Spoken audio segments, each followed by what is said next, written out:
Well, hello there and welcome back to my channel. Today we're looking at this guy here.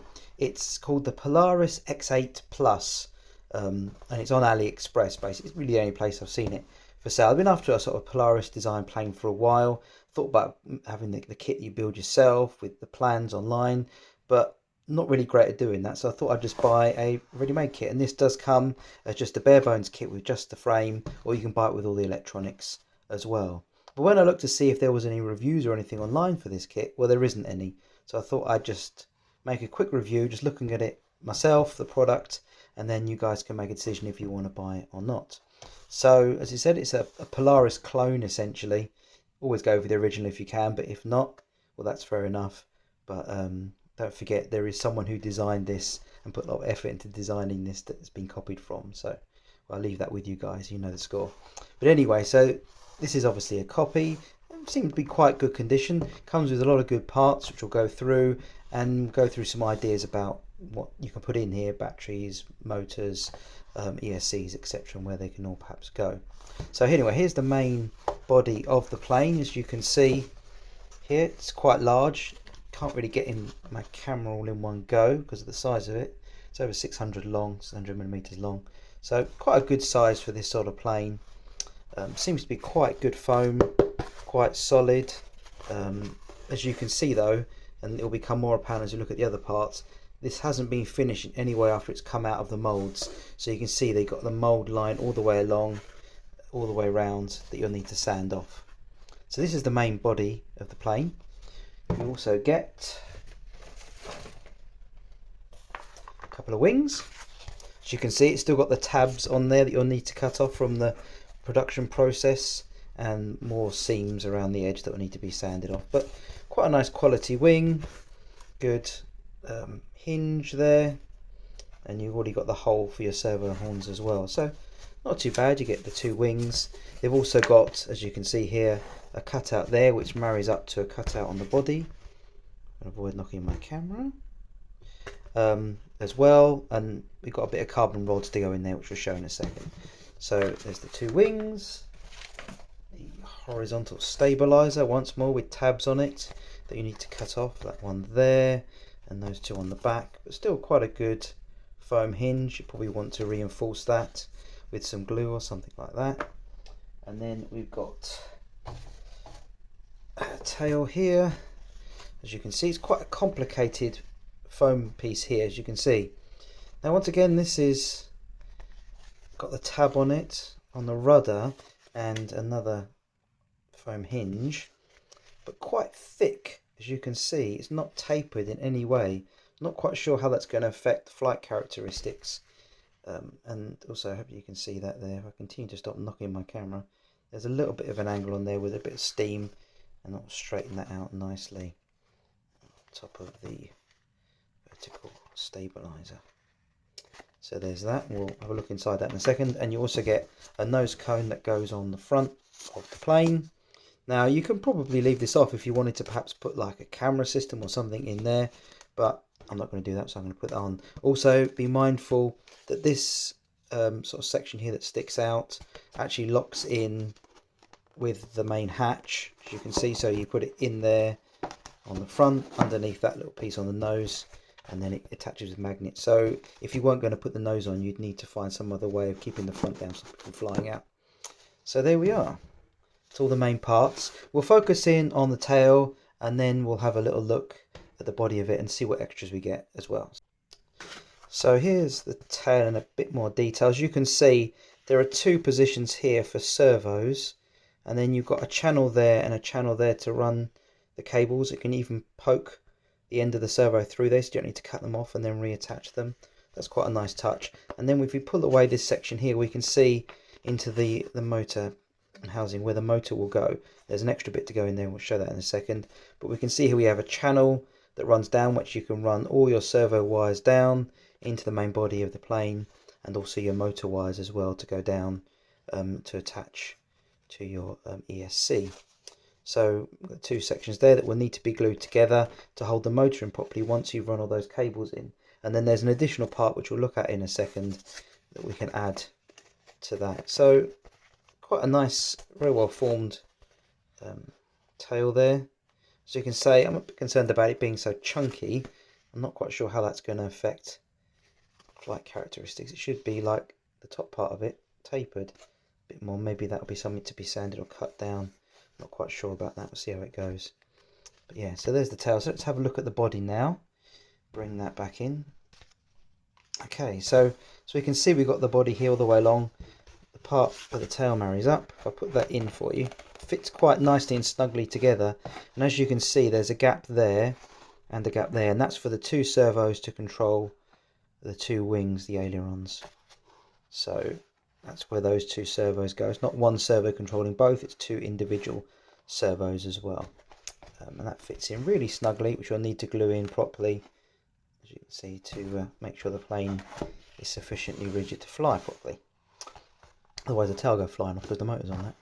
Anyway, so we've got the two sections here. This is the main battery compartment, as you can see. Now I've added these two magnets that came with the kit, so they came as well. I put them in already, and then they get married up with two indentations pre-molded into the lid there. Quite thick, quite chunky. I'm assuming that's to make it so you can maybe make some sort of seal around there, because this is designed as a plane that can go on water, so any splashes that come up are going to go and try and go in to the plane. But if you've got this really tall section here, as you can see, you can put some sort of gasket maybe around that, that'll stop the moisture penetrating down there as well. So in here we have quite a large compartment. Get my tape measure out. From front to back, this compartment is over 10 inches there, 20, 26, 27 centimeters even. Get that right. So quite a large section. You've got a big area here, where you could put a camera system if you wanted. Even something like a DJI, something like that could easily fit in there. And you could run the antennas out and have the camera poking through the front with some modifications. You've got the battery tray, which is obviously glued in. And then you've got these slots here, which are about sort of just over 20 millimeters, so 2 centimeters wide. Keep mixing my dimensions there. Good idea. So 2 centimeters wide, so you can put a battery strap down.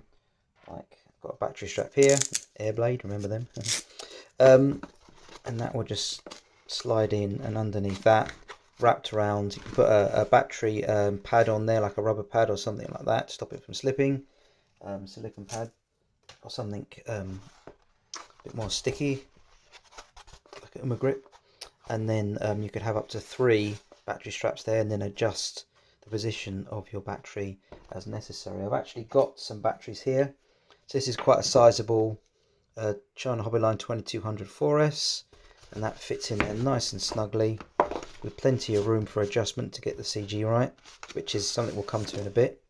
And then this is another 4S, Radiant. These are plain 4Ss. Anyone who's from the quad world wouldn't recognise the brand. And then we have a 3S, which also fits in there quite snugly as well, with no problems whatsoever. So 2200 milliamp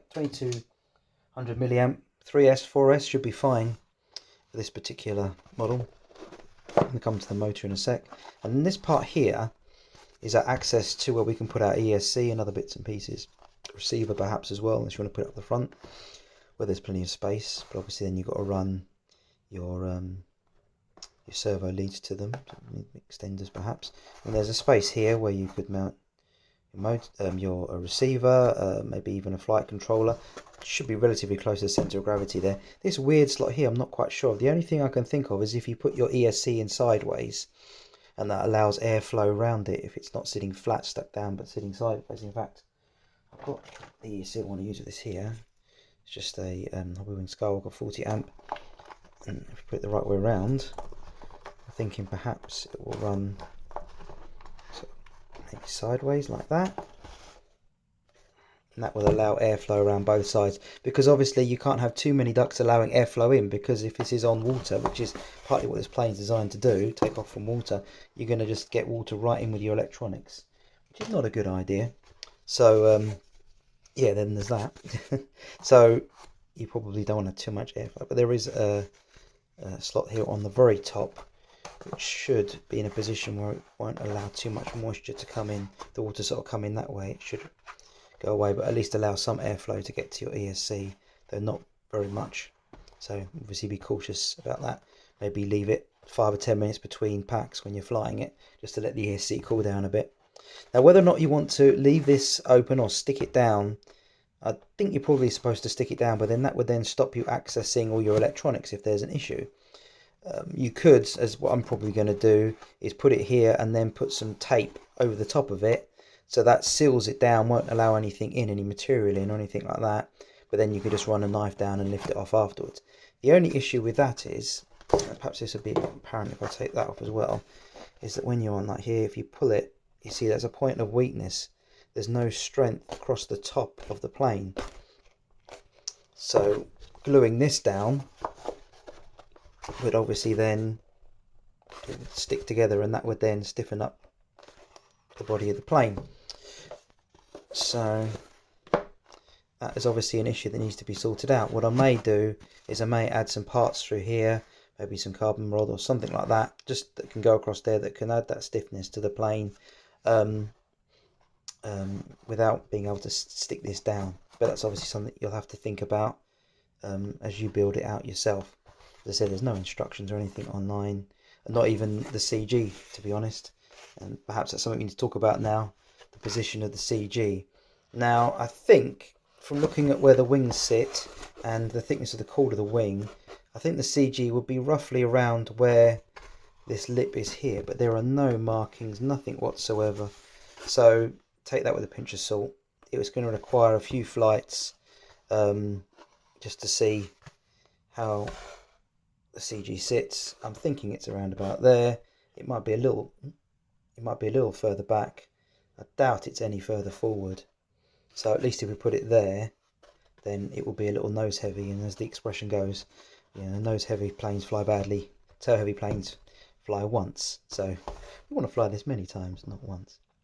So that's the body of the plane. Now let's have a look at what you get with the plane in the kit. You get a wire lead for your servos, so you can connect the two up for your ailerons. You get a propeller. You get some okay servo horns, not brilliant, not terrible, okay. You get these little servo rod connector things. You get a few of those. You get the magnets, obviously, some wooden parts, the battery plate and all that sort of stuff. You get these two carbon fiber rods which attach to underneath there. They go positioned there underneath the wing and then go across into that corresponding cutout in the wing itself. That'll need plenty of glue and probably some sort of tape or something underneath it to make sure that that's strong. And then you get some servo rods as well. For some reason I got a double pack of all of these parts, so I got 2 props, loads more of these rods, servo rods, loads more bits and pieces. I don't know why. They just chucked it in there, obviously, in the factory. No glue, as was mentioned, but I would use my own glue anyway. Either some of this B7000, takes a bit of time. Polar Classic, or some foam tack, also very, very good for sticking all together. Now there's a couple of other bits you get. These two guys here. You probably guess what they're for, but I'll show you with the tail. So this is obviously for mounting your motor to. Offset to allow the right side motor, and then what you do is you position these, attach the motor to them, position them in there. Try not to knock your camera filming. Glue them in, and then glue them in like so, and then as you can see, it's a nice solid connection for your motor with the energy all going all the way down to the base of this tail here, adding some strength and rigidity to it, especially on the front. And as the pull of the motor, you can then transfer that energy well down to the rest of the body of the plane, so you don't get too much movement. So that's quite a nice little idea, and it's all very well cut out to allow the motor cables to come out. Now for a motor to use in this, I got this guy here, This is it's a Sunny Sky 2212 1400 kV motor. So you need, firstly, it's got to have the offset screws to fit well with that. I wouldn't have thought you could go for anything wider than this. So 23, anything wider than that you probably don't want to go for, but this is quite a classic size motor and not too expensive. But also you need to have something that's going to be a little bit longer. So you might want to use like, use like a quad motor or something like that, but it won't have the length to get out of this molded part, tailplane. So you'll put this on here if I can get that done. So as you can see, it's barely sticking out, and then obviously you've got the prop coming down. So anything shorter, and suddenly your prop's going to be whacking against that, or you'll need to cut out around here and put a smaller prop on it to make sure you miss the actual side of the plane. You don't want to damage your plane. Oh, the prop that came with it is a very low quality 6x4, so you probably want to get something a bit better, but this will get you flying at the very least, though I probably wouldn't recommend using that. As for servos, well, 9-gram servos fit in there quite nicely, or on the tail, as you can see. And if I show you with this, very nice design. Put that through there, fits in there really nicely like that, very compact, doesn't go all the way through, but then now you can run your servo cable down, poke it through like that, put it up, and run it down into the plane. This is quite a clever little design. If anyone knows anything more about whether this particular version of the Polaris was copied from anyone, please put a comment in the comment section below. I'd like to give credit where it's due. I'll probably put some links to the original Polaris kit that you can buy online. You can grab that directly from the website. You can download the plans for free and cut the frame out from some Depron or whatever you want to do, 6mm or whatever, and build it up yourself and tip the designer of the plane, which is always a good thing to do. It's a fair thing to do. People put a lot of effort into the design. Someone comes along, we'll say generously copies with appreciation, but some might say steal the design. That's entirely into your interpretation. I'd say copied with the greatest of flattery and the desire to make money is probably about the best place that I would say.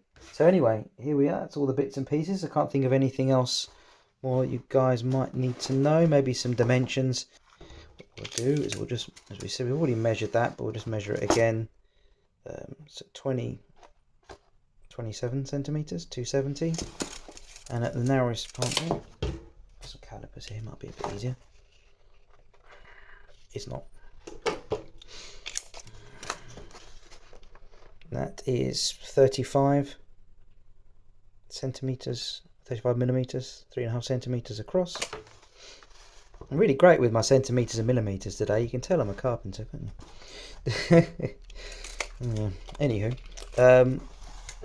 so we've got the end of the section there. That is 16.5 centimeters long and 4 centimeters wide, 1.5 inches wide. So hopefully you can see all that.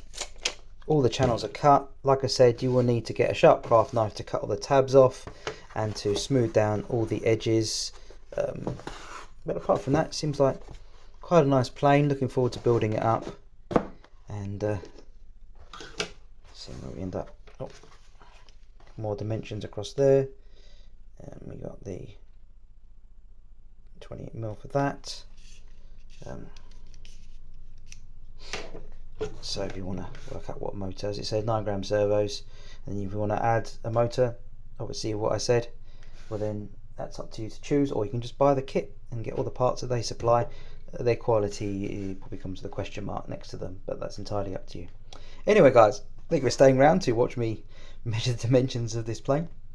Really appreciate that. Thanks for watching this content as well. Appreciate that as well. Didn't see anything online covering this plane, so I thought I'd just put it on there in case any of you guys just think, well, that's an interesting sort of not too expensive Polaris style build. I want to build that out.